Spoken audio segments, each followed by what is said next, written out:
Boom, boom. All right, welcome in to the 10th episode, even though it says episode 9. That's my bad. It's episode 10 of Consistently Inconsistent Sports Podcast, everybody. Joining me, Colin Morris, is the Tron man himself, Layton Markwood.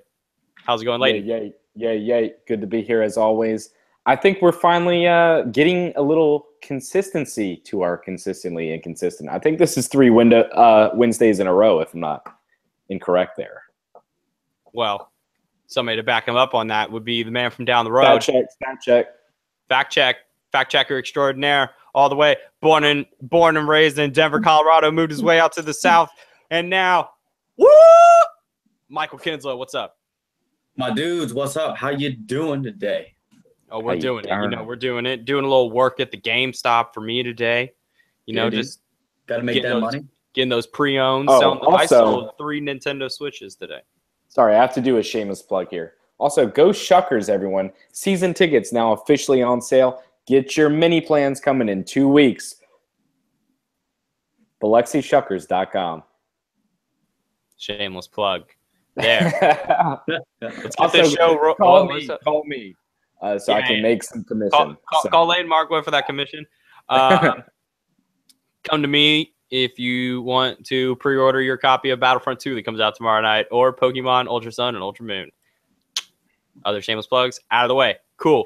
We're moving in to the beginning of our show, which is what happened was the Bills bench Tyrod Taylor in favor of rookie Nathan Peterman. What? Charges dropped as the UCLA trio sent back home, ambushed by reporters at LAX last night, suspended indefinitely. Dude, you can't hold big ballers down, Colin. Hey, man, you can't hold big ballers down. Yeah, well, Big Baller would have paid his own, what do they call it? Bail. He would have paid his own bail instead of having the whatever, if he's even the president, talk about him. Chance the Rapper and D Wade making a film on a Chicago high school basketball team. I like the sound of that. And Karl Anthony Towns, starting center extraordinaire for the Minnesota Timberwolves, speaks on behalf of medical marijuana, saying it might be good in professional sports. Layton, what jumps out to you with all these things that have happened? I mean, a lot has been happening, but I think the whole Tyrod Taylor benching is just sheer ridiculousness. You look at the numbers that Tyrod's been putting up over the last, is this now his 3rd season in Buffalo? And yes, that would be correct. No, how many years has it been since the Ravens won the Super Bowl? Because that's your answer. Well, it's been 5, but he has not been quarterback in there for 5 years. This might be year 4. I mean, 2013, 2014, 2015, 2016, 2017. We're not. Yeah. So, but he has not been there for 5 years. I want to say maybe it's year 4. He was drafted in 2011. Yeah, and he's spent 4 years in Baltimore, so that would make this year 3 in Buffalo. But anyways, his time in Buffalo has been terrific. Like, I'm pretty sure he made the Pro Bowl his first year. He's consistently been someone who overachieves given how poor their receiving core has been, especially now that they've traded Sammy Watkins. I mean, I couldn't even tell you who their top receiver is. Zay Jones, the rookie out of East Carolina. Like, is Charles Clay the tight end? Is he their best receiver? LaShawn McCoy might be their best receiver. Like, I'm pretty sure Kelvin Benjamin is their best receiver. Well, Kelvin has played 1 game with the team, but he's on the team. Okay, but which baffles me to your point, though. You just went out and upgraded. You just if I'm to understand the GM right now, he's basically saying, I hate everybody who was here before I got here, and now I'm doing everything in my power to get all of those people out of here as fast as possible. That's exactly what it is. And Tyrod's out. Tyrod's the last regime's guy. So Sean McDermott and the new GM are both like, let's get our guy in. Let's get Nathan Peterman in here. And I don't know how you bench. No, but he's not even their guy. They drafted him. No, they didn't. They hired the GM after the draft. 100%. But Sean McDermott was in the war room. But still, okay. He drafted him. Okay. But this whole thing reeks of, one, bad management by Bills ownership, just because you should not be figuring out your season when, what are they, 6-3? No, they've gotten blown out 2 games in a row, so now they're 5-4. Okay, they're 5-4. You have a winning record.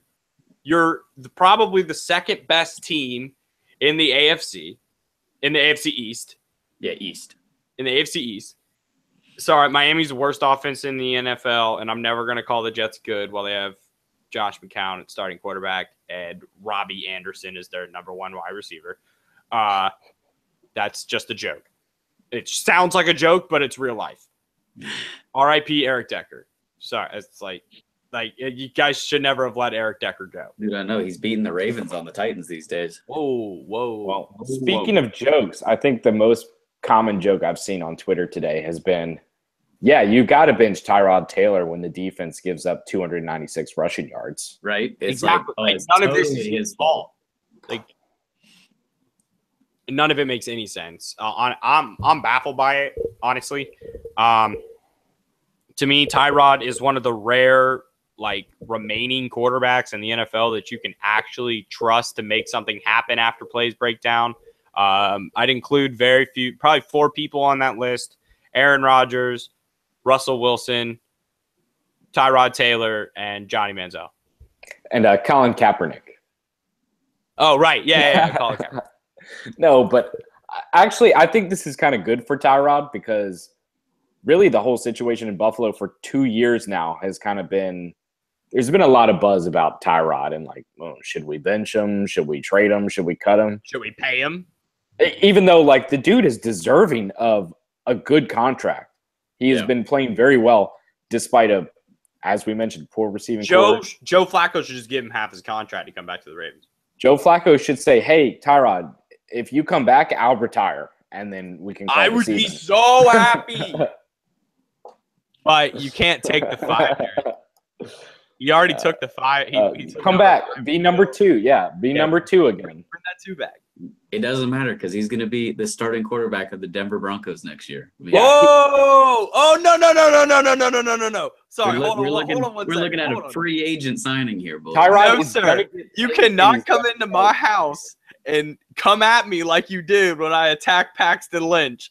And then the second Tyrod Taylor is looking like he's going to be available, you bail on everything going on in Denver. You stick to your tickets, sir. I want to see Paxton play, but they're not going to play him. I mean there were a few weeks ago. You were talking about Chad Kelly, too. Dude, how many quarterbacks is Denver going to have? Dude, we'll run a triple option with quarterbacks. Be sweet. It'll be Paxton, Chad, and Tyrod out there every play. Let's get Tebow in at tight end. Dude, may as well. He's looking for some extra work besides SEC Network. Oh, yeah, the MILB left fielder role isn't suiting him, I guess. He must be the worst minor league baseball teammate, because I feel like one of the things of minor league baseball, and Layton, you could probably attest to this, is that guys who are on a team, for a minute, and they're there together, and they're riding the bus together, and they're living together. Tebow just says, bump all that. I'm not going to be part of any of that. I'm going to be out of here every Saturday to go record SEC Nation, no matter where I'm at. I'm getting private planes flown out of these places. And he probably just seems like a jerk that comes in and just causes Tebow mania wherever he goes. Well, actually, minor league baseball, the locker rooms are not overly tight.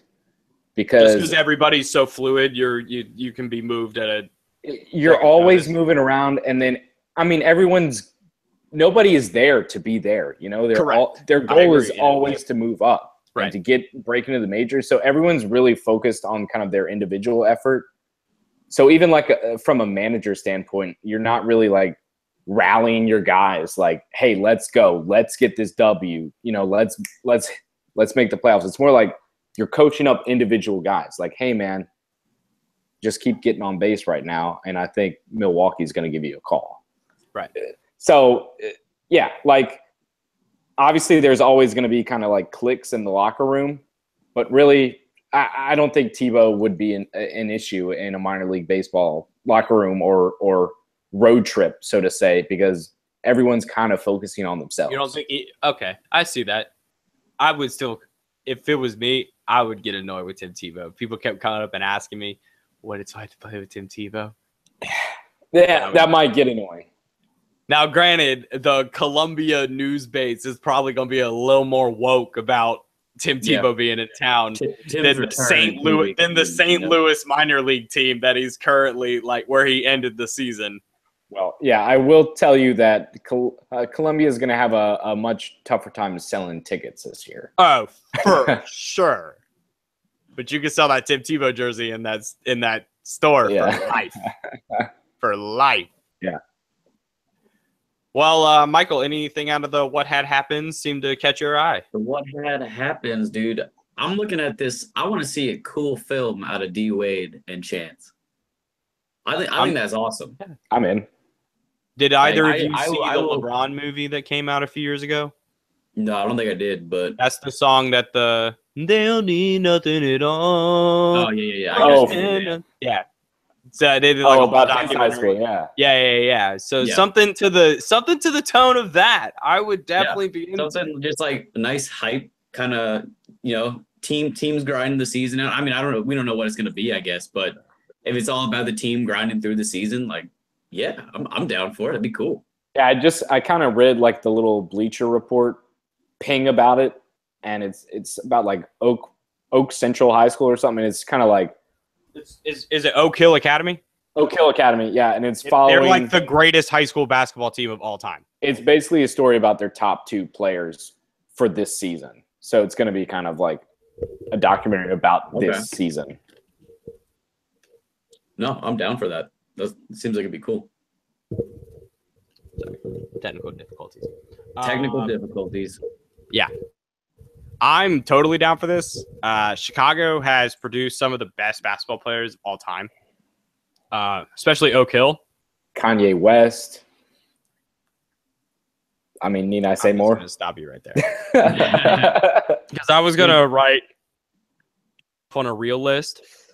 Anthony Davis, Tim Hardaway, Jeff Hornacek, Juwan Howard, Derrick Rose, Doc Rivers. You're not going to put Derrick Rose in there? I'm getting to Derrick Rose. Okay. Evan Turner. Okay, stop. Jabari Parker, Jahlil Okafor. I mean, they've been turning out solid prospects recently. So, I mean, let's give you a little good insight into what's going on. And Oak Hill is one of those schools that, like, they just win all the time. Dude, and on the subject of basketball movies, on this day, 21 years ago. Thank you, Michael. The Monstars blew a 66-18 halftime lead to Michael Jordan and the Toon Squad. Oh, my God. Man, I still remember it like it was yesterday. Dude, I still remember Michael talking to the catcher. Yeah. Like, fastball, don't swing. It's just like casually like curveball, swing. That movie is so good. Okay, so here's a little bit. Oak Hill Academy graduates: Carmelo Anthony, Kevin Durant, Rajon Rondo, Josh Smith, Steven Jackson, Rod Strickland, Brandon Jennings, Steve Blake, like Alex Legion. Like there's some good prospects. Obviously, some of the best players that we got going right now. Wait, what? Oak Hill is like where you don't go to high school for 4 years at Oak Hill. It's IMG Academy, but for basketball. Okay, because like Melo and Kevin Durant, so they moved there. They moved there for their senior year. Okay, and so and like Steve that's Blake what. Also was from Maryland, and I'm pretty sure Sendarius played his senior year at Oak Hill, of high school. He did not play all 4 years. I believe Sendarius also went no-kill. So we're going to see guys we're probably going to see one of the dudes is going to be from Chicago, born and raised, killing it. And then the other guy is going to be a guy who just showed up for his senior year. And somehow they're going to mesh together and just be monsters. But I'm super excited for this. This sounds monsters awesome. Or monstars? Well, they didn't steal their abilities. So that's what made the monsters. Dude, can we get a Toon Squad by 90 shirt? Yeah, you can actually get them at Spencer's. Selfless plug. Nice. Solve about the ball. I can't not talk about this UCLA thing because Trump got involved, and I got to talk about it. Our boy. No. Okay. Our dog. No. So Don Juan over here went to China and apparently said some words to the president that was probably to the effect of, we'll give you a tax break if you let these 3 dudes go and don't throw 3 Americans in jail for 10 years. That would be great. Or probably had to explain it of this is Michael. It's like they took the mid laner and the jungler and the bot from RNG, and they came over and defaced George Washington's face on the and we were holding esports players, and China just goes up and plays like, give them back. Right, dude, that's what it would be. Nobody in America was really screaming for these kids to get returned home. We were kind of like, well, if they did something wrong, they should probably be punished for it. But I don't know if 10 years in a Chinese jail was what they were looking at. I heard that they were just going to have to serve out their sentence. But then apparently Trump was like, whatever he did, dude, he called Big Daddy. They dropped all the charges. All charges dropped. He called Big Daddy Putin and said, hey, clean my mess up for me, please. Okay, so how many days do you think it's going to be until we see a picture of Trump getting a box from Big Baller Brand with his presidential editions of ZO2s? Oh, dude, within 2 weeks. And I think Mark Cuban said it best when he said, my favorite picture come Christmas time is going to be Donald Trump in his signature Donald J. Trump suit with his own signature Big Baller Brand sneaks. Mark Cuban keeping it real. So the question bears to ask. Okay. Is Donald Trump a big baller? No. It depends on what you like. Are we is this a triple B big baller?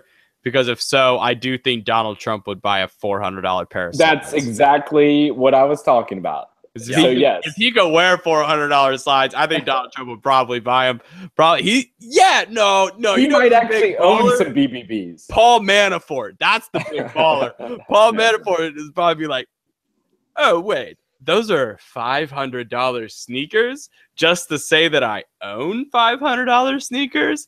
Yeah, you can bag those up, please. Actually, I'll wear them out. Let me wear them out. Yeah, with the tags, please. With the tags. Well, NFL's popping off, guys. We are getting into the tail end of the season. We got 6 weeks left of fantasy football. We got 7 weeks left of regular football, right? 7? Yeah. Yep. How many games? Yeah, 7. Well, 7 weeks left.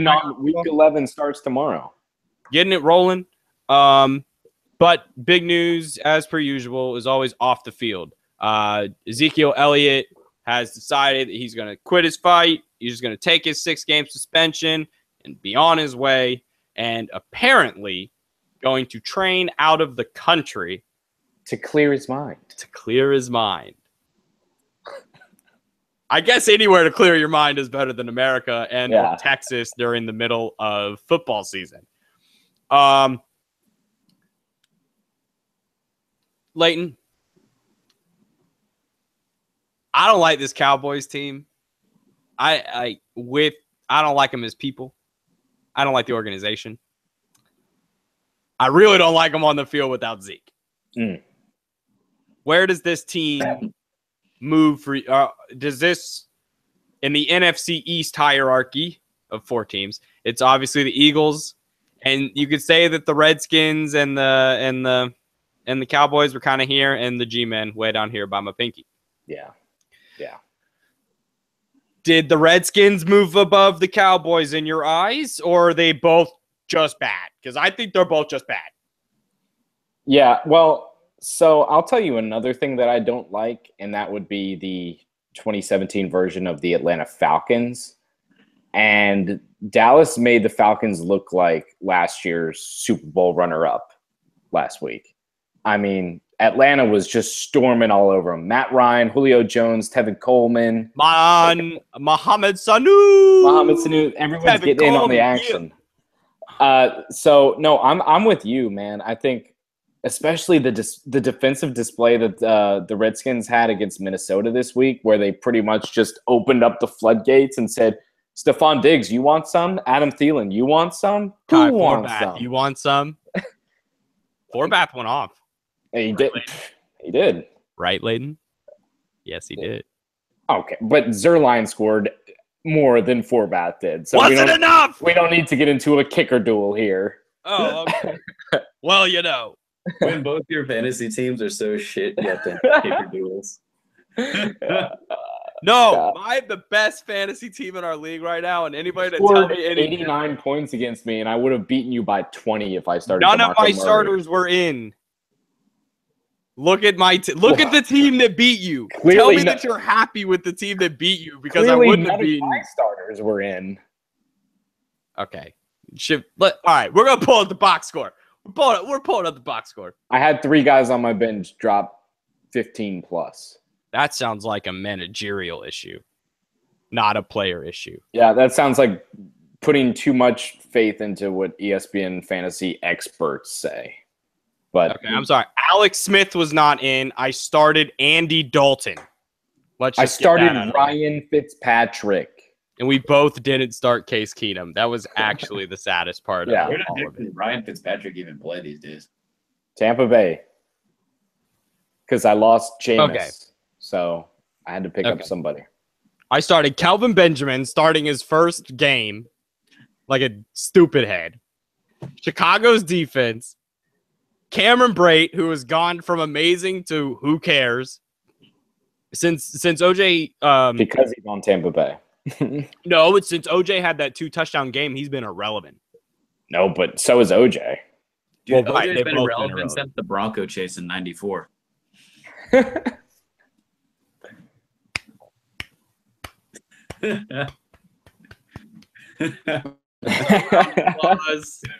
the day, because now more technical difficulty.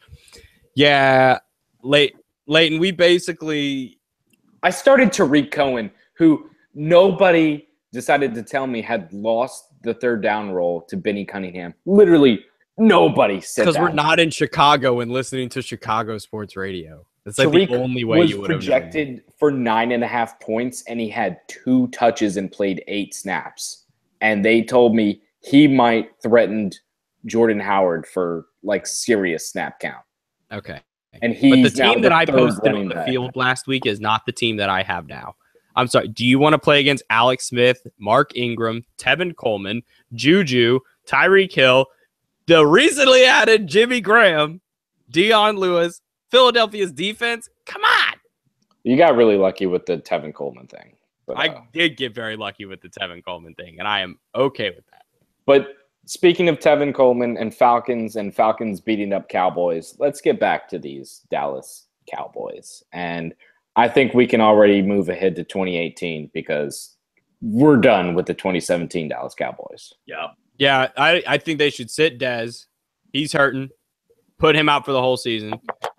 Let Swole Beasley rake up some numbers for somebody. This team just needs to be bad so they don't give false hope that they're good. Well, you know what? Dak is now turned into Russell Wilson. They've now switched problems. Russell Wilson got a left tackle. Russell Wilson's able to have more time in the pocket. The Seahawks have won 3 games straight, I'm pretty sure. No, they lost to Washington. They lost to Washington 2 games straight. So they're two of the last 3.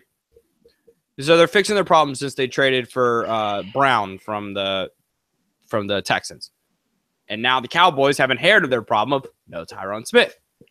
Now Dak is running around the field and has doesn't have Zeke there. He's not comfortable without Zeke. This is probably going to come down to most valuable players in the NFL every year should be Zeke and Aaron Rodgers, because no two teams are so drastically different when you take away one player than the Cowboys and the Packers.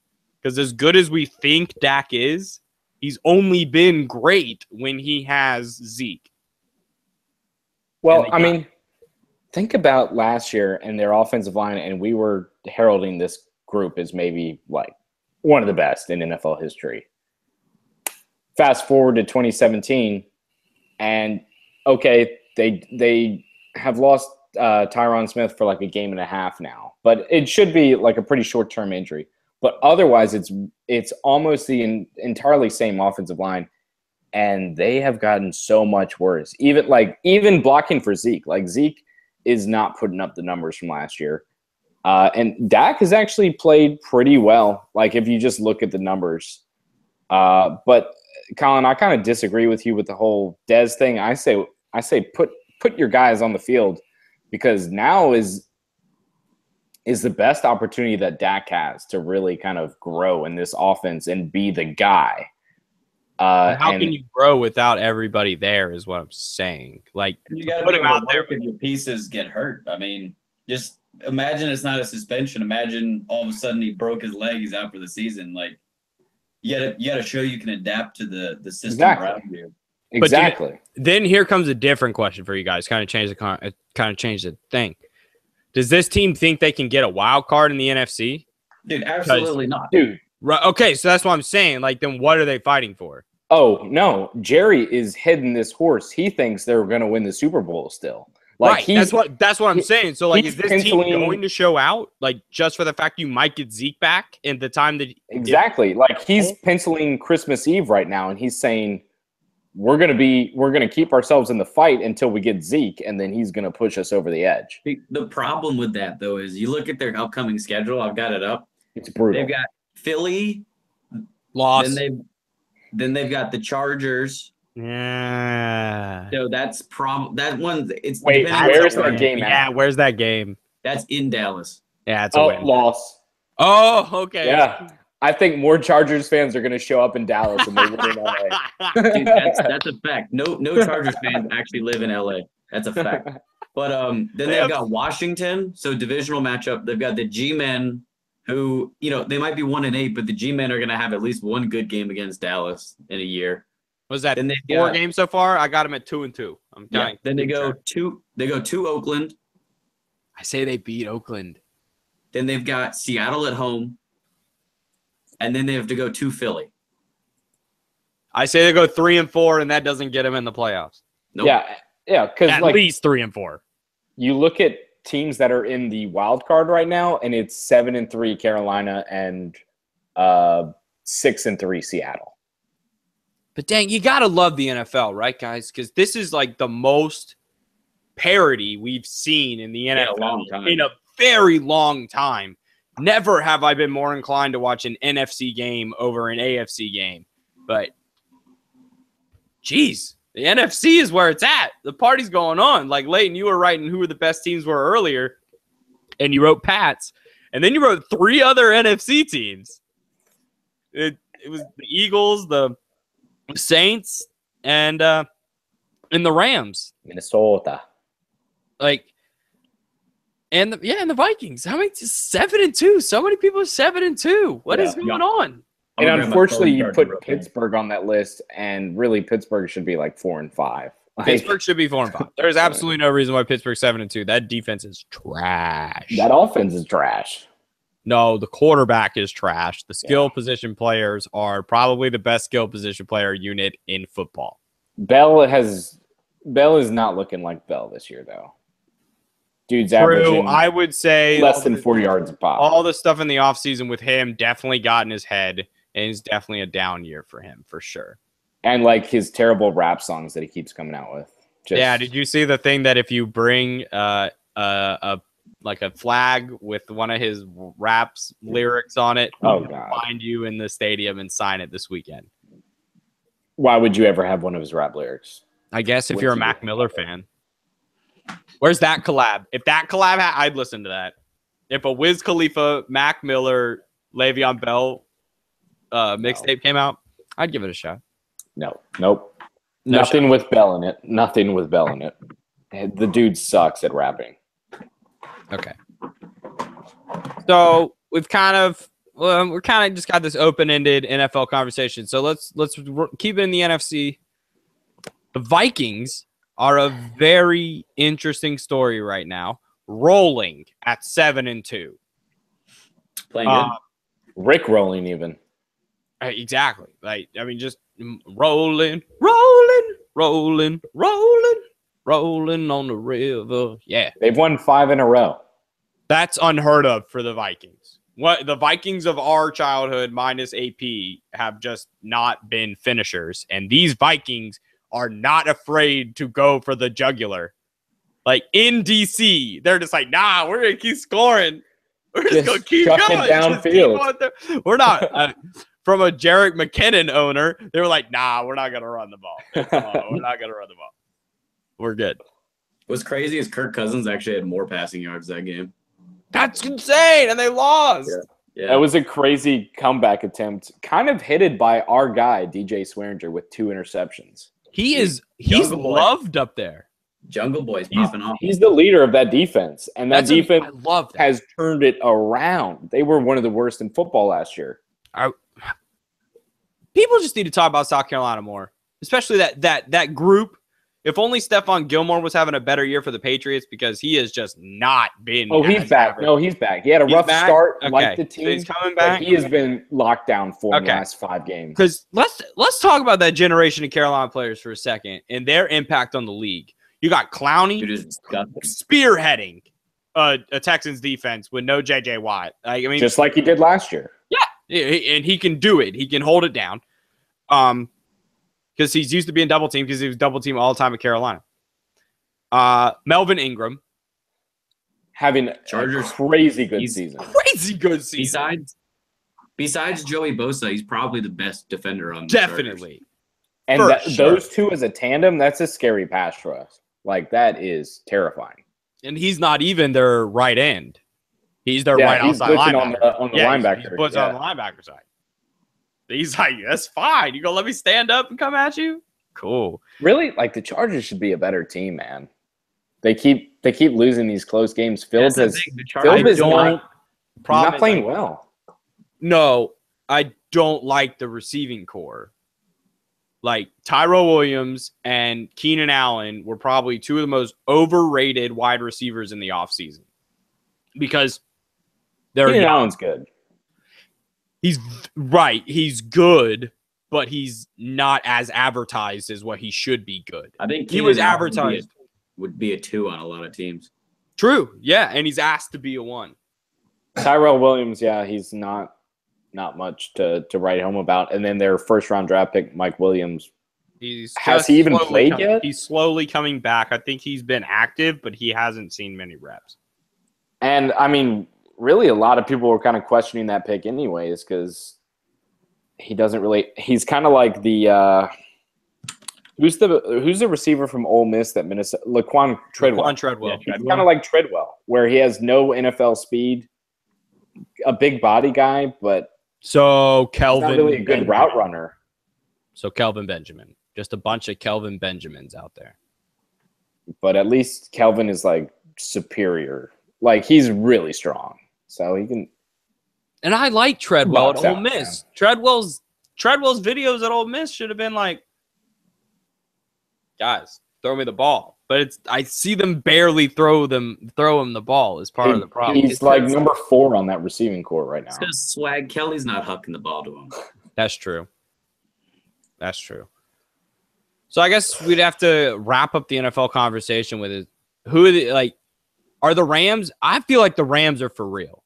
Yeah. I feel like there's no more time to ask if they're not, because if they weren't, they would have shown out. I think we would have seen the slip up. I think the Rams make the playoffs for sure. Oh, yeah, without a doubt. I think they win the division.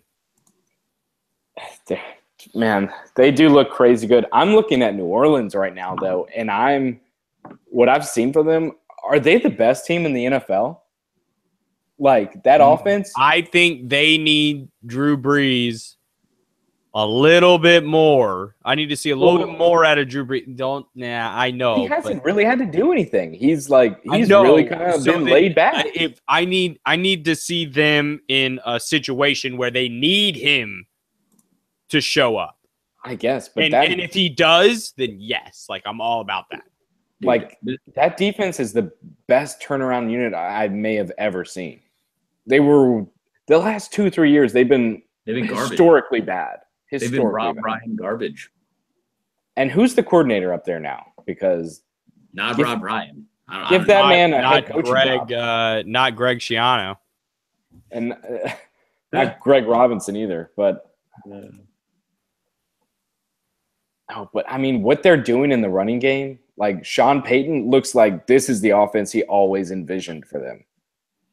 Yeah, he was like, but I really wanted AP here as my third wheel. Yeah, and then he quickly learned, like, okay, this isn't going to work out because everybody knows it's going to be a run when AP's on the field. It's like when you're doing a Madden franchise and you only have one running back and free agents, Dennis Allen, right? Raiders head coach. Yeah, and free agency comes up before the draft, and you're like, oh, AP's available? What? Let me grab AP real quick for like $12 million. And then the draft comes along, and you're like, oh, but wait. There's a nice running back here I can take in the 4th. Snatch that up. Alvin Kamara is born. I don't think I've ever seen – like, they're definitely the best running back tandem in football that I've seen. Like, we haven't seen a split carry like this situation really since the old D'Angelo Williams, Jonathan Stewart in Carolina. That's the last two I can think of that truly split carries like this. And we're good. You could say, how about the old Chargers days? Yeah. Jacob Ware and Ahmad Bradshaw, those days. Yeah, that was good. That was another tandem. And Tiki, right? Did they still have Tiki? Dude, that was all right. Ahmad came after Tiki was long gone. But okay. I'm sorry. We're showing our age. Tiki did play with Brandon Jacobs, though. Yeah, he did. Jacobs was the backup, but then when Jacobs took over that role, then they had. Was it Devin Ware? Who was Derek Ward? It was Brandon Jacobs, Derek Ward, and Ahmad Bradshaw. And I forgot, what did they call that tandem? It was like Flash, Bash, and Crack. It was like something crazy like that. It wasn't Snap, Crackle, Pop. But that's trademarked. Then we can go to the old San Diego Superchargers with Daniel Tomlinson. Dude, and Michael Turner. That was when Darren Sproles. Yeah, dude, that was nasty. I forgot Darren Sproles was over there. That was and Drew Brees. Like, can we talk about that team for a second? That was before Phillip Rivers. Can we talk about that? Like, how that Chargers team? It's like when we talk about LSU and how LSU should have won a national championship with OBJ, Jarvis Landry, and Jerry Hill. What are you doing? You have all this talent. I guess they just didn't have any wide receivers. And no defense, really, besides... they had Vincent Jackson. Who was the linebacker that they had? Didn't they have Junior? Yeah, Junior Seau. Yeah. Right. Yeah, but then he had Vincent Jackson playing for him. I mean, I'm pretty sure Vincent. And Antonio Gates was still around. That man's 800 years old. Well, he was still on the offense. Gates and Jackson were really, really young when. Right, they had AJ Feely. Yeah. Malcolm Floyd. Antonio Gates, he was still around. I told you, he had to have been around. Yeah, but like Gates and Jackson were made. Yeah, Quentin Jammer. Those guys were made when Phillip Rivers became the starter. But that was when Drew Brees was garbage. It was the end of Lorenzo Neal's career. Shane Olivier, that was who they had on the line too. Like, dang. But I feel like we missed Phillips too. I feel like we missed a conversation about Minnesota here. You're right. Like, so back to Minnesota, it's interesting because they're in a crazy place. Like, you're 7-2, but it's almost like it's like a no-hitter that 4 pitchers threw.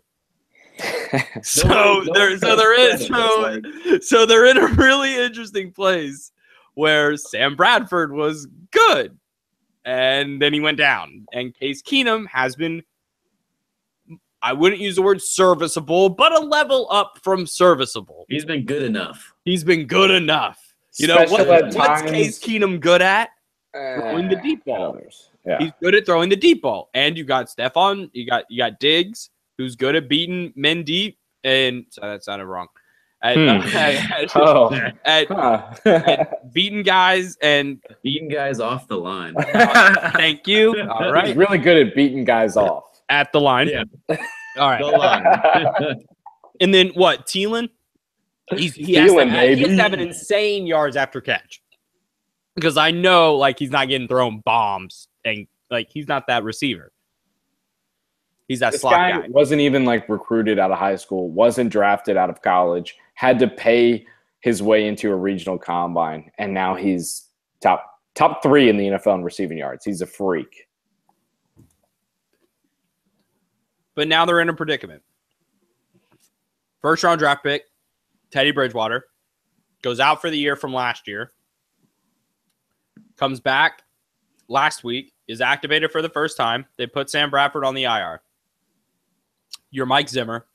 You're this Vikings organization. You have your clear future in Teddy Bridgewater. That kid is a stud. I've been a Teddy Bridgewater fan since Louisville. I'm a big fan of his. I like his presence when he's on the field. He's very professional to me. He felt professional from the time at Louisville that most college quarterbacks he seemed to have something more than most guys had. Vikings saw that. Now Case Keenum, a little more interesting. Bit of a journeyman, been all over the place, was on Hard Knocks for the Rams, gets cut, gets moved, gets talked about moving all the time.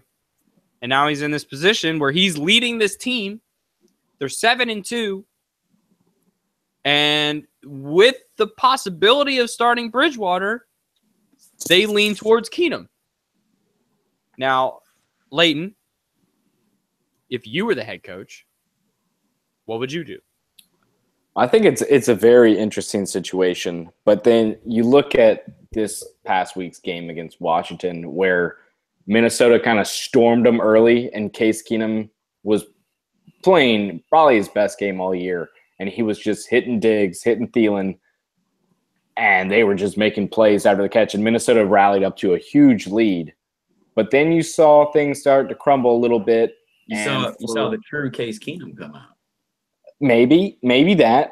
But you get to the fourth quarter, and all of a sudden Keenum throws back-to-back picks, and now it's a 7-point ball game. And you look on the sideline, and who's warming up? Teddy Bridgewater's over there warming up. And you got people talking. Are they going to throw Teddy in here? Now, obviously, they left Case in the game. He closed it out, and they won. And now they've decided to make Case the starter going forward, or at least for this week. But the thing with Case Keenum is he has shown you that he can run a very explosive offense, one of the most explosive offenses in the NFL. Feels college-like. But that's not a bad thing when you're. I feel like that's something that coaches don't try to do enough, is work around what they have rather than try to force players to learn something that like Jeff Fisher tried to make those Rams do stuff that they weren't ready for. Well, not only ready to do, but were built to do. They weren't. That wasn't a team that was built to run and then pass. This is a team that's meant to run and gun. Like this, let's go. Everybody's rolling at the same time. I appreciate what Mike Zimmer is doing. He's a defensive guy, letting the offensive coordinator kind of run. I don't know who the OC is there off the top of my head. But I'm worried to the point where this is going to start affecting Teddy. Because then if you're Teddy, why did you bring me back if you're not going to let me play? Well, I think you look back just at Teddy's regime, and obviously the skill position guys like Diggs and Thielen were very young, very rare back then. They were still able to kind of get some plays going, but they weren't explosive. So I think as a coach, you keep going with Keenum here until he shows you he can lose a game, which he almost ended up doing against Washington, but he also played too well. Like, he also won that game because they didn't run the ball well, and the defense didn't play well. Yeah, it's the offensive coordinator, Colin's Pat Shurmur. Oh, well, that makes so much more sense why this offense works. Pat Shurmur, the old brownie guy. Yeah, you can throw a bunch of dudes together that know what's up. Like, man, the Vikings got a shot here. Like, the NFC's good, and if you can score, like, what I'm seeing out of the NFC to me feels like the Big 12. It feels like the Big 12 this year. Everybody's just out there slinging it, not caring what the score is. As long as you get that W, it's all good. That kind of makes me think the Panthers have a real good shot of taking the NFC this year. You see, that defense is scary. That defense is scary,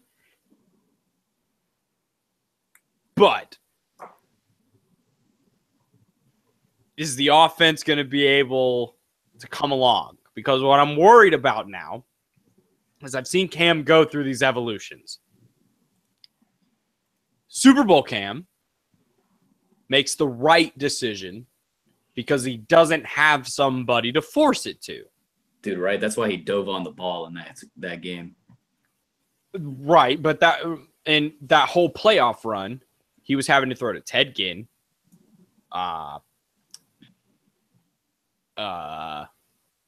like rookie Devin Funchess.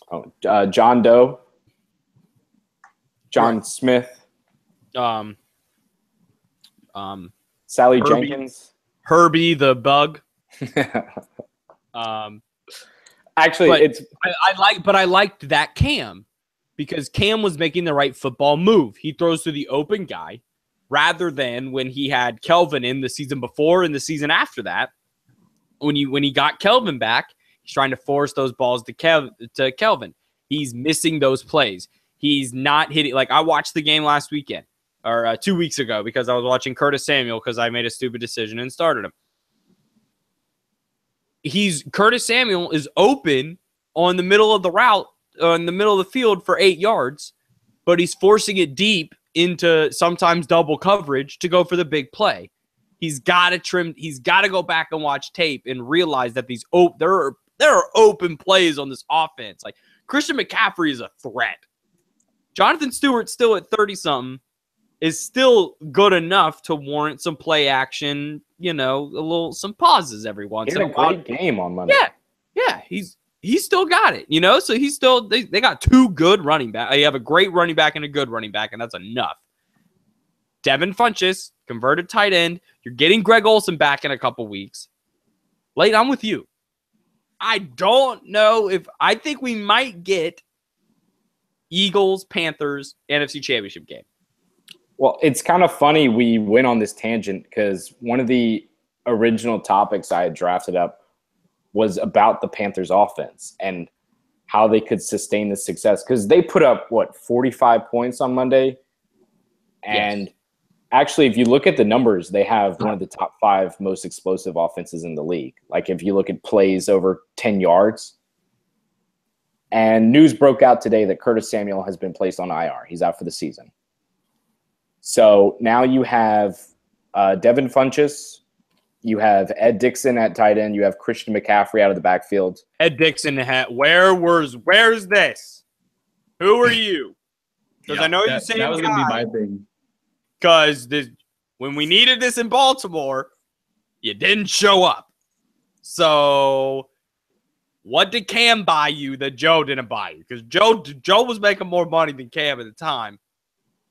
Well, Ed kind of said everything that happened here, and he said Ozzie really didn't believe in him and thought Dennis Pitta was a better tight end, so he shelled out all the money to Dennis. And Ed was kind of turned off by that, so he He apparently Ozzy lowballed him. The Panthers are currently. I have the depth chart open in front of me. They might have to. If they got Anquan Bolden, this team would be perfect for a Super Bowl run. Because that would leave Devin their three receivers right now are Devin Funchess, Russell Shepard, and is it Kalen Clay? Like it could be Colin. Kalen Clay. Kalen Clay. He used to be our kick returner like 2 years ago. Okay.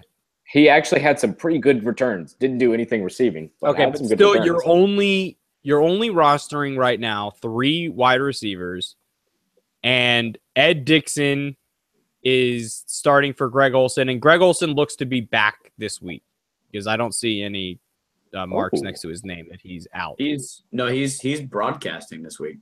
Oh, right. No, I think I saw that. You're right. Some team was complaining about it because they got to play later on in the season. I think the Vikings were complaining about it. But yeah, that's interesting. By the way, any thoughts on that? It's kind of weird because it's like one of the comments I saw on it was like, I think Greg said, I'm going to be more worried about commentating the game than, trying to be a sneaky spy, like writing down every play you're running. Like, and he said there's no difference in what I'm seeing than what we see on game film. Which is true. He said we have scouts, like multiple scouts, in the stands and in the box every game. It's like, it's not like we're not getting the game. And he's talking to Carolina guys. It's not like he's up there with Gruden and Nugent. Yeah. So, is he getting insider information? No. Probably not. No. He's probably talking to the same dudes who have been interviewing him in pre-production meetings for 10 years. Yeah, it's like the man's making a little bit of extra money on the side on a weekend rather than sitting on the side of the football field doing nothing. Like Uber says, everybody's got a side hustle. Right? Like, come on. You know who else is on that wide receiving core, Colin? A man by the name of Demir Bird. Throw him in. He's not rostered. Where's he's Demir not on their Bird? active roster. He's probably practice squad. He's practice squad. He's not on their active roster. Well, with Curtis Samuel going down, he's probably going to get activated. So right now on their roster, they have Burson out of Wofford, Bird, Charles Johnson, Fred Ross are the guys who are on a practice squad who are going to get an opportunity. But yeah, I agree. Let's get Demir Bird in there. Demir Bird, Gamecock. Let's go. Shameless Gamecock. He had a really good preseason. He did. He was making plays all over the place. Come on, Cam. Don't ball out. Let the boy ball. That's the Jets. What do you got to lose? You're playing at the Jets this week. Come on. At 1:00. You can go see the Christmas tree and everything afterwards. Come on. Right? Dude, the hockey arena is already set up. The ice skating arena is already set up. Go for it. I saw a skating rink in DC this weekend. I was like, man, it never gets cold enough in South Carolina. Like outside, like no way. People just carrying skates. I don't even think I know anybody in South Carolina that owns ice skates. Right. All right. So you can only pick one team from the NFC, one team from the AFC. Michael, who you got? Oh, God. I think we talking just Super Bowl right here? Yeah. It's going to be Eagles-Pats. Didn't we have that a few years ago? Yeah. 2004. That was when T.O. was still in there, right? Yeah, it was. Brian Westbrook. Oh. That was when T.O. was playing like right after he broke his foot or something like that? Yeah. Man. Donovan was still the quarterback. Man, he was throwing up on the field, like in between plays. He still doesn't talk about that a lot. Who, Donovan? Yeah. I feel like he talks about anything else but that Super Bowl loss. Because he hates T.O. He hates T.O. and he feels like T.O. lost him that game. And he feels a little like swayed by Andy Reid. As much as Andy Reid gave him a shot, the fact that he even went to the Redskins shows he was not Philly at all. No, because Philly booed him when he was drafted, and then hated on him even though he took him to 5 conference championships. Which is ridiculous. Like, golly. Dude, they would build you a shrine in Cleveland if you went to 1. The best part was that Mike Vick beat the crap out of the Redskins the next year too. Yeah, remember the first game of the season? It was the first game of the season, and they went off for the touchdown on the first play of the game.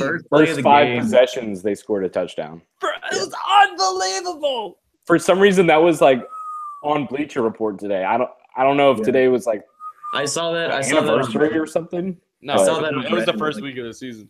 Yeah, it was just like first play, Deshaun Jackson touchdown. It's like Mike Vick is back, boys. Mike Vick is back. That was the best game of Mike Vick's career. And remember, like all the dog people were like outside the arena protesting and stuff. Oh my god, Peter was out there, man, in full force. Full force. Layton. All right, but we're talking Super Bowl here. Yeah, I'm writing this down too. Okay. Honestly,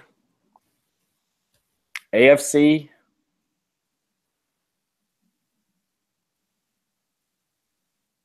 Let me pull up the standings, man. I don't think the Patriots are going to be there again. I don't think the Patriots are going to be there either. That's why I'm having. I mean, who's going to beat them? It's the division leaders right now are the Steelers. That defense is trash. Well, they're kind of getting better, but the Chiefs have been backpedaling lately. But do you really think the Jags or the Titans are going to contend? I think the Jags. I love Jacksonville. I love Jacksonville. Yes. But I love having somebody. They have this guy named Blake Bortles who really should have lost them the game this week. They got that defense. I'm going Kansas City. I think Alex Smith, he can do it, man. He can take them there. And that defense needs to step up a little bit. Are you saying that Andy Reid is going to play the Eagles in the Super Bowl? Dude, I do not think the Eagles are going to make it. I love Philly, but I don't think they're ready yet, man. They can't take that step. What? I don't think they can take that step. The step, son. They had a bye week this week. You have to see what they look. I think we might be a week too soon on this because I think we need to see this Eagles team with Jay Ajayi for longer than 2 days before they let him play. No, I think it's going to be dope, but I am going Chiefs, Saints. I love the Saints this year. Put it on the board. Chiefs, Saints. Put it on the board. Did you see what Blake Bortles' advice to Deshaun Kaiser was? What? He said, try to throw the ball to your team as much as possible. Oh! I love Blake. Oh my gosh. Not only does he have the hottest wife in the NFL, but he also actually throws the nastiest shade. They never got married. Oh, so they're just still. They were engaged. They broke up. They broke up. Oh no! That's why he's doing better. That's why he's doing better. It's a Roy McIlroy thing. He's digging the single life right now. Yeah. Not like Jacksonville's the coolest place to be single. But he's probably the coolest guy in Jacksonville. So. Honestly, the only thing I've done I've done 3 things in Jacksonville. I stayed there on a band trip and went to a Crystal Burger, and it was terrible. I had terrible stomach pains. It was awful. I drove through it on the way to Disney World. And then 3rd, my dad stopped there on the way back one year, and we went to Hooters, and it was terrible. Nice. It was absolutely awful. I haven't stepped in a Hooters since. Dude, I went for Tim Tebow's first ever NFL game. Oh, right. I remember that. He played 2 snaps the whole game, and the Jacksonville. So was that a Jacksonville Jaguars game, or was that a Florida Gators game? There was more Tebow Gator jerseys in the stadium than either team who was actually playing. That's how that game was. Like how many Denver Jacksonville game? Yeah, it was Denver at Jacksonville, week 1 of the 10 season, 2011 season. 2010. It was like week 1 of that season. Tim Tebow played 2 snaps the entire game, and the crowd. Who was their starting quarterback at that point? Kyle Orton was the starting quarterback. Yes, Kyle Orton. I'm bring him back. That was the year him and Brandon Lloyd led the NFL in receiving and passing. You remember that? Brandon Marshall? Was it not Brandon Marshall? Brandon Lloyd. Oh, it was Brandon Lloyd. Marshall was in Chicago at this point. Like Marshall was gone. But yeah, so there's 2 plays. The entire Jacksonville Stadium just blew up for 2 plays when he had the ball. It was just 2. Wait, no, I thought Tebow threw the ball to Brent. Who caught the Tebow touchdown pass against the Steelers in the playoffs? Demaryius Thomas. Thank you. Sorry. That wasn't that year though. So. No, that was the year after that. Yeah. Okay. Because Tebow had to prove himself. Yes. Back to your picks. Okay. You guys ready? Yeah. No. It's gonna be some crap. It's not gonna be some what? No. I'm showing respect. I kind of want to put the Panthers. I wish I could do Saints versus Panthers. I wish the NFC could have 2 teams because honestly, I don't want to put the Patriots in there because I feel like, all right, I gotta put the Pats in there. Pats. Ready for this, boys? Rams. Damn, Rams. Man. You tell me I'm crazy. You tell me I'm crazy. It's fine. But Sean McVay is gonna win Coach of the Year. He's gonna win Coach of the Year. There has ever been a more seamless turnaround or a more middle finger at you, Jeff Fisher move than this. Dude, they've turned around faster. Okay, so Jeff Fisher leaves the Titans. They draft Marcus Mariota, and they haven't made the playoffs.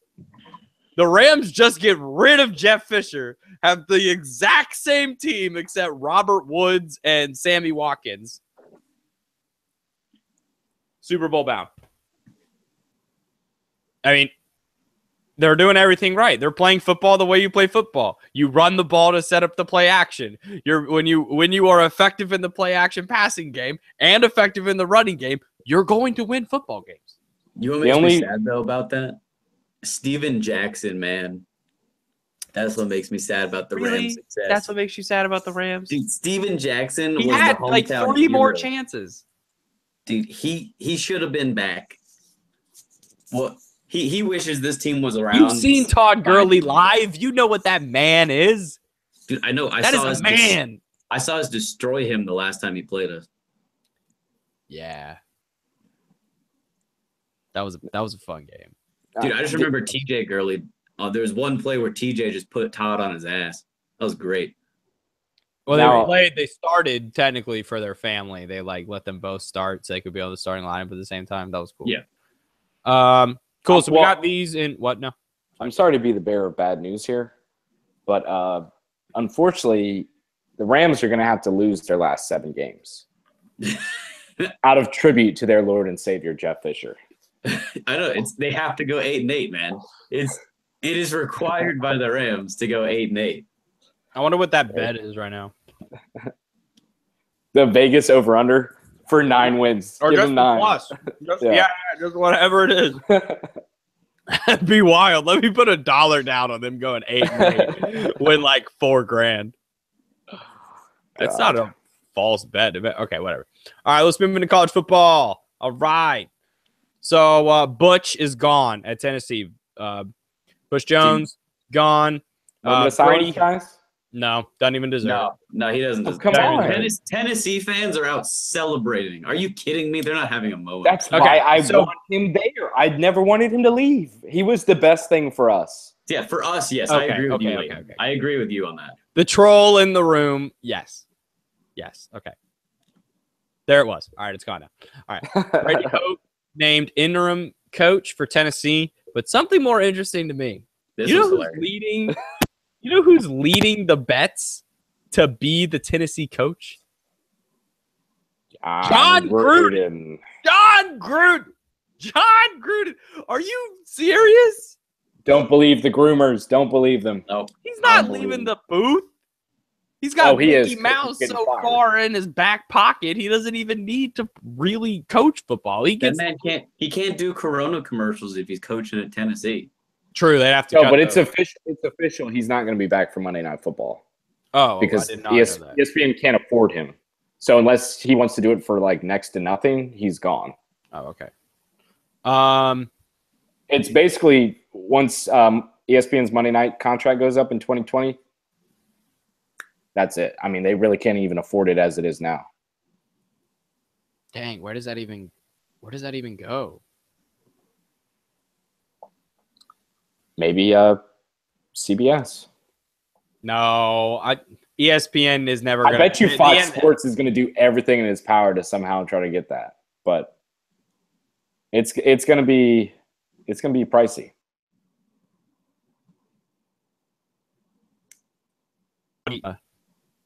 Either Colin froze or he was so disgusted at that. No, I froze. You guys all. Yeah. I think this is the only way that Alabama doesn't mess this up. Or not Alabama, Tennessee. The only way Tennessee doesn't mess this up is if they get Dan Mullen. Like, Dan Mullen is probably the smartest person to go get. He can pull recruits that he's already got from Mississippi State because they've already lost every recruit that Butch Jones brought. Like, when Butch Jones was fired, it was this nice look of notifications on my Bleacher Report. There was like 5 kids decommitted from Tennessee. And I was just like, please, T-Rob, pick up the phone. Right? T-Rob, make some phone calls, baby. And just shout out to the Gamecocks for the performance that they put on Saturday. You gave us a heart attack, but geez Louise, I'm glad we beat Florida because I hate losing to Florida. But why would Dan Mullen leave Mississippi State to take? Because he's sick and essentially tired. the same job. Not be sick and tired, right? But I'd rather be losing, have a better chance. You have a way better chance at Tennessee at making it to the SEC championship than you do at Mississippi State and making it to the SEC championship game. Because you have to have 3 things happen. You have to have Alabama be bad. You have to have Auburn be bad, or have LSU be bad. But no, you have to have all 3 to be bad, and that happening just isn't ever going to happen. Okay, but take that into consideration and then think about real, like, human life aspects. And, like, you've got your family well established in Starkville. Your kids are going to school there. You've built a very impressive program. You're still getting good recruits. Like, he's becoming a legend in Starkville. Like, what Dan Mullen has done to that program is incredible. If I'm him, I'm not leaving for Tennessee. Not for Tennessee. I would leave maybe for Florida. Like, yeah, I like that. Florida, maybe. But, Muschamp going to Carolina just kind of changed everything for me when it came to SEC coaches. And I don't know, Tennessee. Do you bring back Lane Kiffin? Probably not. So, I mean, Tennessee's either going to drop the bank on. I think they're going to drop the bank on Chip Kelly. Dude, Florida's trying to do the same thing, which is so dumb. Chip Kelly in the SEC trashed in the SEC. Oh my God, he's going to play an actual defense. He's going to play an actual defense, and then he's going to have somebody walk up to him and say, "Yeah, you can't do this. Yeah, this is Florida." Or enter SEC school name here. He couldn't even come to South Carolina and run that Oregon crap. Like, for our sake, I hope Chip comes to the SEC East. Dude, someone's gonna have to tell Chip, be like, yeah, those linemen might look like they're fat, but you gotta remember they're SEC linemen. They're fast, man. These little quarterback runs and all this option crap isn't gonna hold. We ain't got no Samoans out here. Nah, dude. But let's talk about ex-Michigan head coach, current interim head coach, Brady Hoke. Brady Choke. Pretty sure it's Brady Choke. But this year he's wearing a headset, which means he can actually call plays and be a coach. He can actually be a coach now. Right?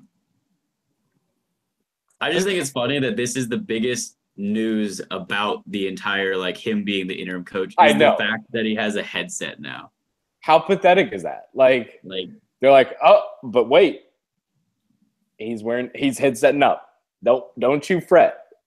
Like, you went to multiple bowl games with Michigan, and then, like, you end pretty badly there, but you go to Tennessee, you back it up, and then you come back, you're finally a head coach again, interim at best, but all the news is about your stupid headset.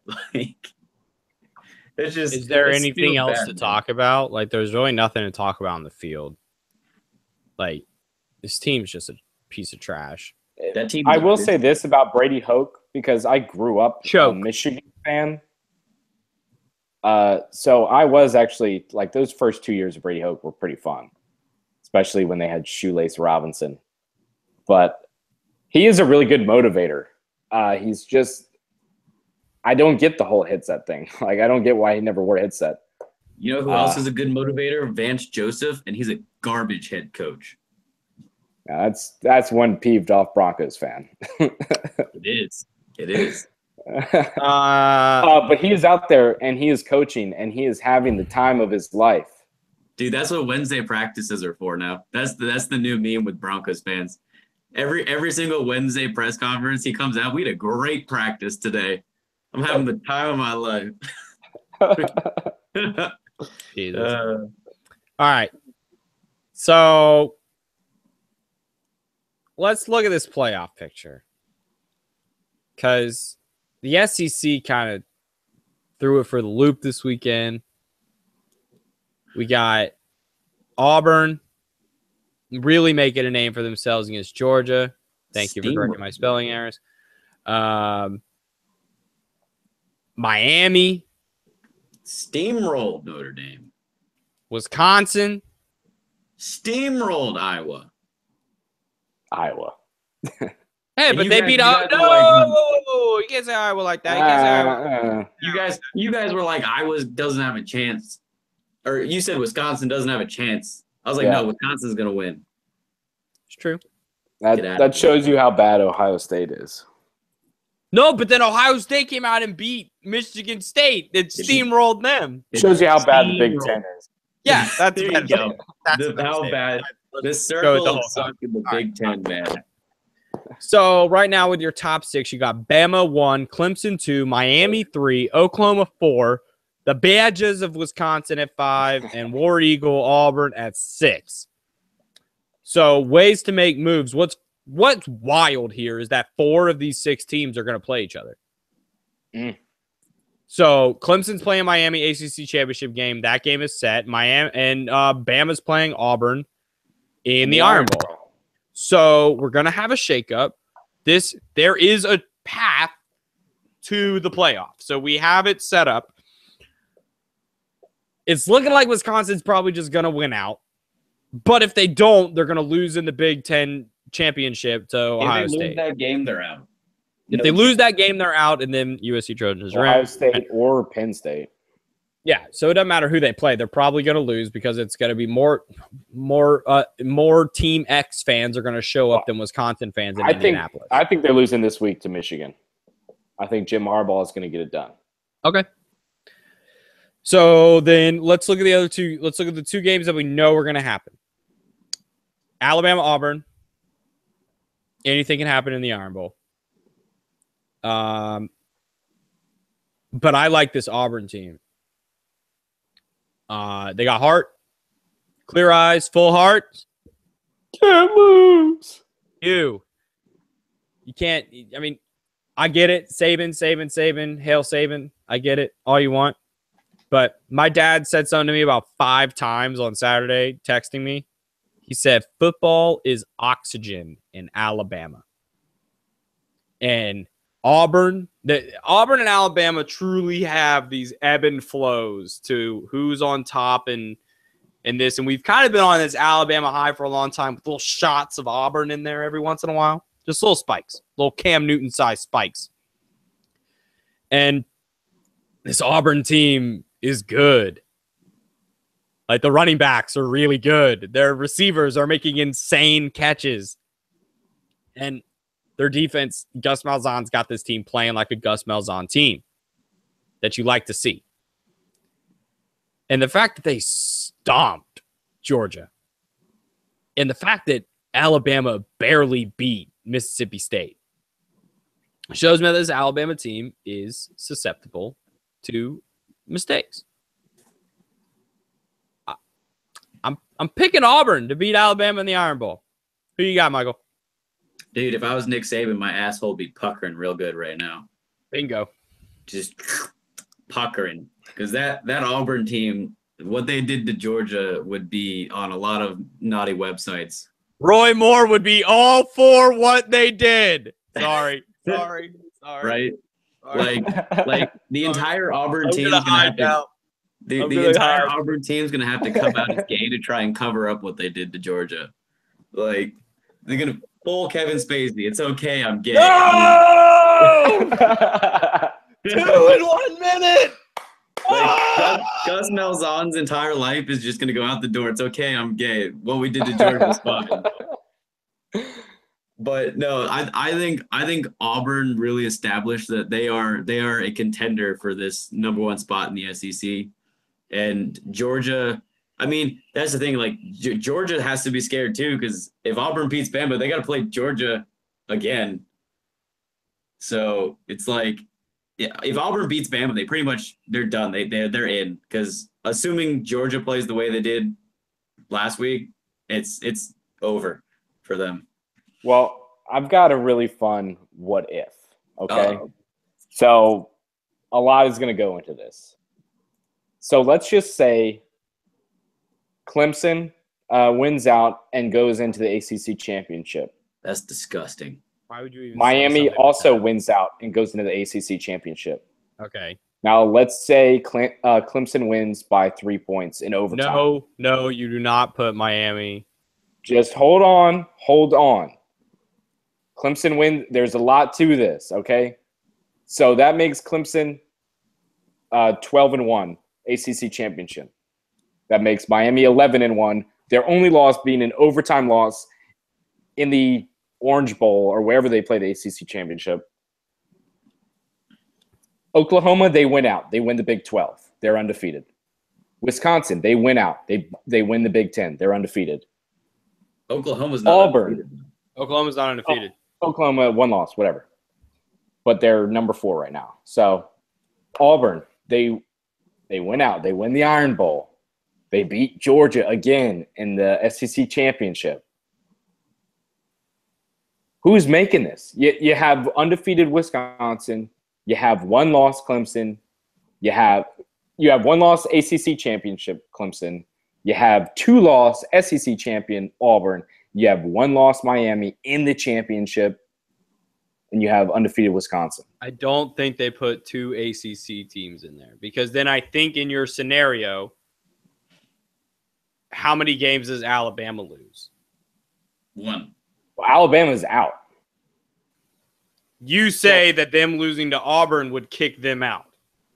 See, I think that an Auburn they loss, didn't even make the SEC championship.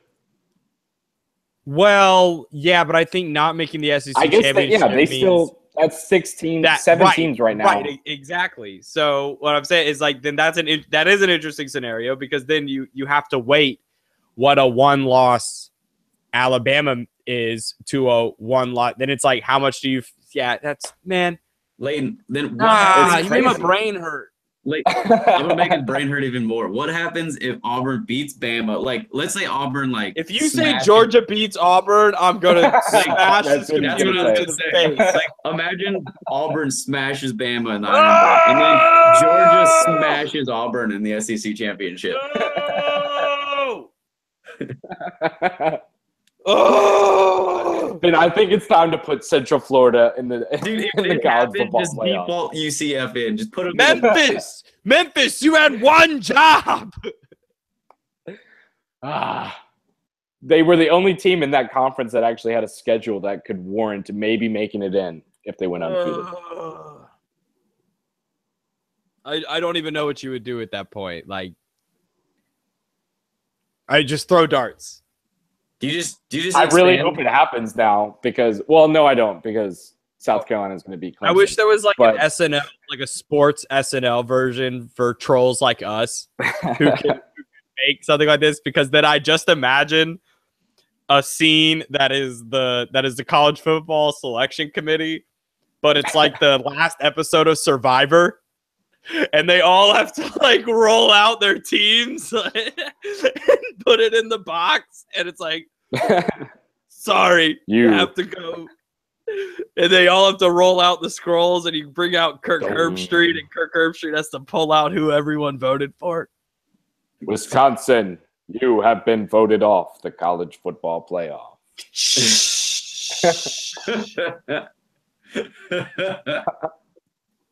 Well, I say we I don't think we can make any more predictions till the Iron Bowl and the ACC Championship. So I say we reconvene on college football rankings and picks after the championship games are over. But we will keep everyone posted on rivalry week, big games, Carolina Clemson coming up. But probably one of my top favorite things in the world is back. College hoops, baby. Woo, woo, woo, woo, woo. Is back. Last night gave us everything we wanted. Got 1 versus 2, 3 versus should be 4, but not anymore. Duke versus Michigan State, Kansas versus Kentucky. We got great basketball last night. We got a sense into what we're in store for this season. Duke is the best team in the country. Anyone that says any different, you are a fool and you don't watch basketball. Dude, Colin, who was the last team to beat Duke? South Carolina. But both teams are drastically different. And Duke went one way and added 5 5-star recruits, and South Carolina added 0 5-star recruits. So one team is first and one team is not ranked. Hey, you know what they say about predictions. You throw can throw them out the window. Throw them out the window. Grayson Allen last night, 37 points. The guy looked like Steph Curry, and J.J. Redick had a beautiful love child. Marvin Bagley gets out early, had his eye poked. But I watched the 2 games before this game, and he went for 24 and 27, and he still got 5 offensive boards in 10 minutes last night. This kid is special, probably going to be top 2 pick in the draft. And this Duke team is going places. Duke, if you don't watch them this year, it's your own fault. Because this team is the perfect blend of vets and young talent. Like they say, Bagley came in and within 2 days had the playbook down, was ready to as much of a playbook as you can have in basketball. But understanding the offense, understanding the defense, he runs it. He's like a gazelle. It's scary. It's weird. But I love it. Layton, who jumped out at you last night? I mean, in those 10 minutes, Marvin Bagley, the third, looked incredible. He was just owning the paint. He was making, just little dancing moves with the little floater. And they go in. And then he would just rip out the power and get every offensive board and just crash the glass, throwing down putback dunks. Yeah, Duke looks like a really good team that's going to lose to South Carolina in the Sweet 16. No, if they're going to lose to South Carolina, it's going to be in the round of 32. Third round exit for Duke. Classic. They either win it or go out in the first or second.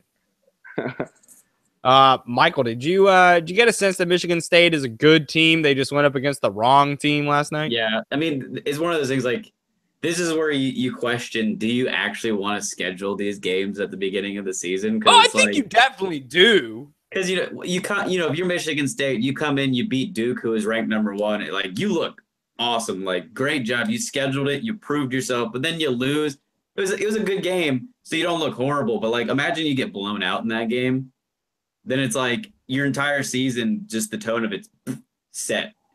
So, I mean, I thought they looked good. I mean, it was a 6-point game, 9-point game? Yeah, 6, I think. Yeah. So, I mean, if you're holding 6 with the number 1 team in the country in week 1, I mean, that's more than respectable.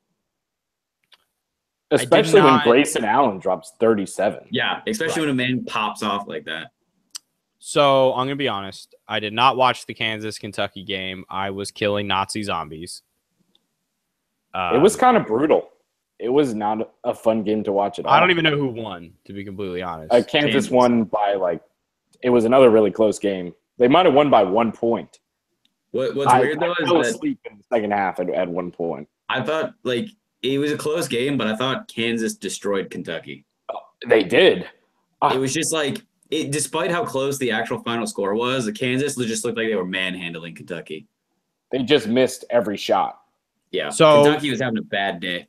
So you guys watching it, does this seem like a Kentucky team that it's going to take till the SEC tournament to really get clicking? Or do you think that they have a good enough chemistry that it comes along before that and Kentucky's a little higher ranked like they have been in the past? They're going to make the tournament, but Florida's going to be the best in the SEC.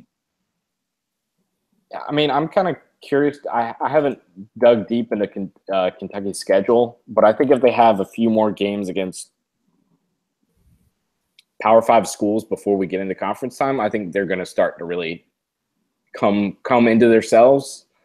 But yeah, I think it won't take until the SEC tournament. I think by January they'll be a team that's kind of rolling. Okay, so speaking of the SEC, take a look here at these preseason rankings for the SEC. The garbage. Got Florida, Kentucky, A&M, Alabama, Vanderbilt, Auburn, Missouri, Arkansas, Georgia above South Carolina. What is it? We're never using SEC country again. And how about putting Missouri all the way down at 7? And then this article says, please don't kill us, Frank Martin. But you lost in Darius Thornwell and PJ Dozier to the NBA and Dwayne Notice to graduation after an unbelievable run to the Final Four. Those 3 players scored 57% of the Gamecocks points last season. He's not wrong. He's not wrong. But 10 is disrespectful. No, but do you really think Chris Silva and Hassani Gravett can carry us to above that? They don't. No, you just see the rest of it. Who's the white guy? Who's the white guy? The foreign guy. Kotsar. Mike Kotsar. He's making shots. He looked like he's got his act together. He's looking like Kevin Love. Silva and Kotsar, both of them, they've got their offense coming, and they already had strong defense and rebounding game. And then we have 3 new transfers that were all starting players we have Delaware's best player from 2 years ago who averaged almost 18 points a game. And then we have a couple other guys. Like we have a guy who went to USC as a 4 or 5-star recruit back in the day. We have talent on the roster. And did you guys watch the game 2 nights ago against Western Michigan? No, I didn't see it. Okay, Western Michigan isn't just like some crappy team. They have an opportunity to make the tournament here. And they have an All-American. Their point guard is an All-American. And we dominated them. And Hassani Gravett looked awesome. I was wondering why they put him on the boards at football games. I think South Carolina is once again going to be a tournament team and top 3 in the SEC. Yeah. So you think it goes Florida, Kentucky, South Carolina? Yeah. Not in any particular order, but those 3. Sounds about right. And then I think Texas A&M and Missouri are going to be right there. I think Georgia, honestly, probably be even lower on this list. J.J. Frazier was the only reason Georgia was good. Yeah. Because they dropped 26 points a game. Yeah. Their power he either forward, scored 3 or 26. Layton or Martin. I don't know how to say his name. Something like that. He's pretty incredible. Well, boys, talked about all the main serious stuff. Let's roll in to this week's edition of Yo. You got to see this. You see this? And Michael, you're going to start us out with a little bit of another shameless Gamecocks plug. Here comes a little shameless Gamecock plug. Michael, take us away. We got at the end of the video. We're about to roll right now. See this play right here. Jake Bentley. He's reading the defense. He's looking good. We're backed up though. Oh, little bit of play action in the end zone. All right. Whoa. What were you doing, Brian Edwards? He's taking it in. Is he going to get the touchdown? Hayden Hurst, out of nowhere, pops the ball out. A.J. Turner says, thank you very much. 25 yards down the field. That's another Carolina first down. This is the point where Layton started to get very upset with everybody in the group chat because we were a mere 20 seconds ahead of him reacting. But I mean, this entire play sums up Florida's season. Is what this play Oh, does. for sure. Oh, yeah. We're going to be so Right? That is that's week 1 against Michigan when they got destroyed. That's their season right there. Yeah, that is Florida Gators football 2017 right there. And then what's crazy though about this play is you can't see it in that replay, but Hayden Hurst actually does knock the ball out there. Oh yeah, I saw it from the There's end zone another camera angle where you can actually see him punch the ball out. Little Peanut Tillman in them, eh? Yeah, there it is. That reach, yeah. Like this should be on ESPN's not top 10 for a while. It should be. Wow. Kind of like how Clowney dominated the top 10 for what felt like a year and a half. They had to like take him off. Yeah. All right, Layton, you want basketball or football first? Let's start with Wall Wednesday. So all right, hey Wall guys, Wednesday.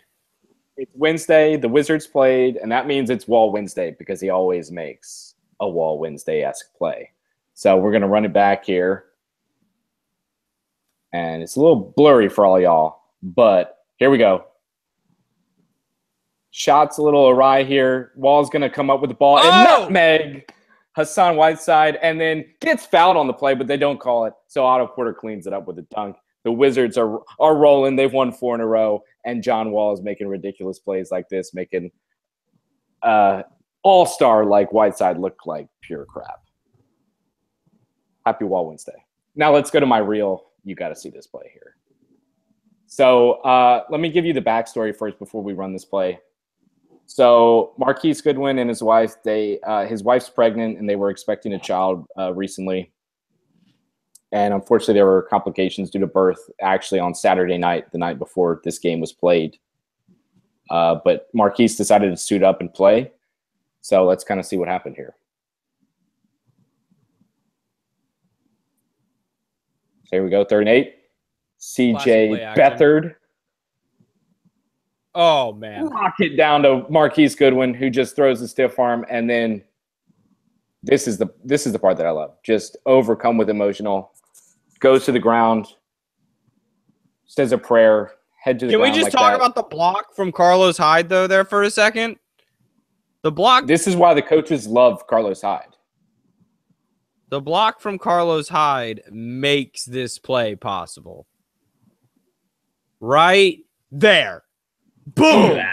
Look at that. And now Beathard has a perfect pocket. Whoa! Look at all that time. I mean, nobody's around him. He could have ran for 10, but instead he got a touchdown for 82. For 82. But don't you guys just love these emotional plays in sports where there's so much going on off the field, and then for whatever reason, the whole team coming around him was what I loved. They all came to him. Everybody rallied around this moment. It reminds me of probably my favorite moment in sports in the last couple of years was after Hernandez died, that accident for the Marlins, and then I thought you meant Aaron for a second. I was like, where are you going with this? No. But then D Gordon, who has like bottom 5 power in majors, just cracks that home run after he bats left-handed for the first pitch, like Fernandez did. And then he just tees off on that ball. He doesn't have power like that. That was an incredible moment. All right. So this is one of the weirdest things I've ever seen. Last night, Argentina played Nigeria. I'm just going to let these highlights run. We're going to talk about the first one, really. Just watch. Sets the free kick, gets it off, boom, chips it right in. Like, those New Jerseys are swag, though. So now they get the free kick. The goal did not count. Now they get the real kick. Boom! Boom! Bottom right corner. Are you kidding me? Bottom right corner. What a shot. Unbelievable. Sitting out goal. All the goals. And then get a little more fun in there. It's just Argentina. And then somehow we get to the point where Nigeria just starts rattling in wild goals in the second half over the wall. Like, I don't understand Argentina, how you lose this game 4-2. You seem like you should be one of the best teams in the world. And all of a sudden, it's over. It was just a friendly, lucky enough. And Aguero went out at halftime. So can't really chalk this up to Argentina too much. Michael, you're an Argentina fan. Looking forward to the World Cup? Dude, I am. I got one team to follow since the United States is not there. Yep. Dude, you know what's crazy is the Netherlands aren't there either. What? And neither is Italy. Neither is Italy. Netherlands are always like my backup team. Damn. It's crazy how many teams are missing out this year. Australia made it though. So New Zealand and Peru are playing right now, actually. I'd like to know the score of that game. Uganda is going to have my support 100% for this World Cup. I did a report on them in the 7th grade, so that's my number 3 team. They're going to be my number 1 this year. Okay. All righty. Well, guys, here for Uganda World Cup champions. Yes. Well, we gave you some serious stuff today. We brought it around home with some fun stuff and some heartfelt stuff here at the end. That'll do it for this week's edition of Consistently Inconsistent Sports, episode 10. Michael? Peru's up 2-0. Peru's up 2-0. Thank you. Yeah. Go Peru. I love the Llamas. I did a report on them in the 2nd grade. Go Llamas. Love me some Llamas. Call me Carl from Jimmy Neutron. Well, like I said, that'll do it for this week. I'd like to thank the boys for rolling through on a Wednesday. Layton? Happy Wall Wednesday. Happy Wall Wednesday to you, sir. People can find you with your name on the things. There you go. There you go. Michael, the chunkiest of tacos, at Chunky Taco. My dudes. Me, Colin Morris, at _C Morris on Twitter. Have yet to gain any Twitter followers from Also, saying Colin, that on this show. What is up with your Twitter name right now? Oh, so it's like 10 years long. Yes, it is. And it's because I, Colin Morris, first of his name, am king of the porgs. And if you don't know what porgs are, get ready because you're going to get told what porgs are, people. Yes. Like I went to tag you in my tweet for this episode, and I was like, what the hell is going on with that? These are porgs. If you don't watch Star Wars, get ready because I don't care because you should be. These are porgs. Look at these adorable porgs. They're like a bird. They're like little, I don't know, man. They're like little happy penguins. They're like little island penguins. So you're telling me instead of March of the Penguins 2, we're going to get March of the Porgs? Yes. Yes.